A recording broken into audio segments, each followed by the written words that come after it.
मैं औरत हूं ना, इसलिए सब चुपचाप सह जाती हूँ। चाहती हूँ कदमों के नीचे आसमान रखना, मगर हर बार बस चुप रह जाती हूँ। मैं खुद की जिंदगी नहीं जीती, मुझे दूसरों की खुशी के लिए जीना पड़ता है। जिन अपनों ने एहसान किए हैं मुझ पर, उनका एहसान चुकाने के लिए जहर तक पीना पड़ता है। मैंने अपनी खुशियों को किनारे रखकर पिताजी की इज्जत का मान रखा। कहीं वो ये ना सोचे कि बेटी पैदा करके गलती की हमने, इसलिए दबाकर मैंने अपना हर अरमान रखा। मैं रोती रही, मगर मुस्कुराकर उन्हें जताया कि मैं खुश हूँ।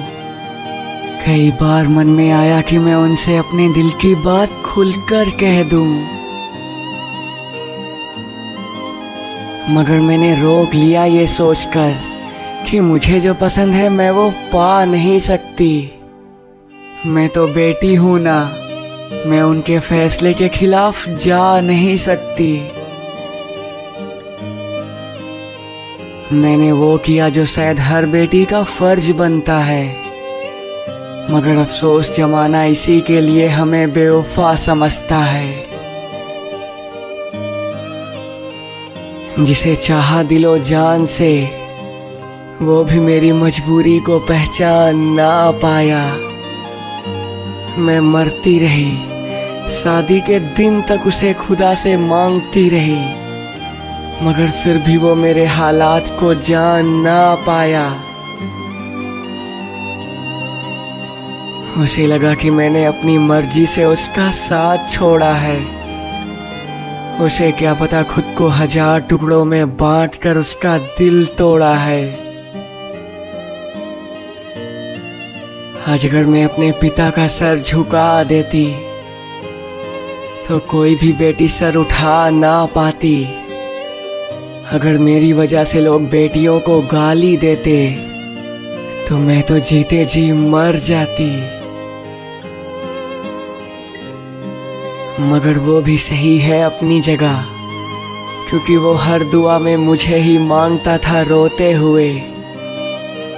उसने हद से ज्यादा चाहा था मुझे, वो मेरे ही सपने देखता था सोते हुए।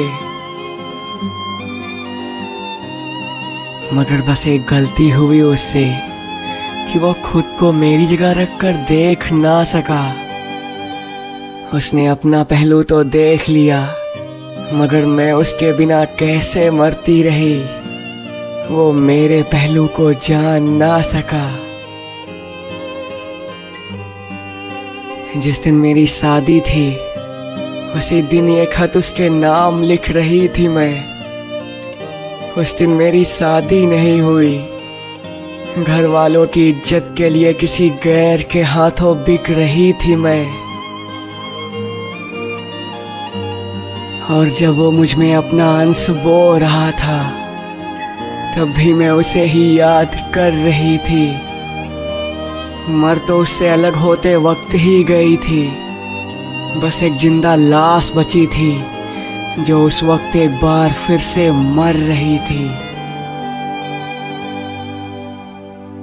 दुआ करती हूँ कि उसकी भी कभी कोई प्यारी सी बेटी हो, जो उसकी आंखों का नूर हो, और उसकी बेटी को भी अपने पापा के मान सम्मान पर गुरूर हो। तब उसे समझ आएगा कि एक बाप क्या क्या उम्मीदें अपनी बेटी से लगाता है, और बेटी का दिल पिता की ख्वाहिशों को पूरी करने के लिए अपने कितने अरमानों को जलाता है। अपनी मोहब्बत ही नहीं, कभी हमारी मजबूरी को भी देखा करो। बिना सोचे समझे ही हमें बेवफा कहकर हमारे दामन पर यूं ना कीचड़ फेंका करो।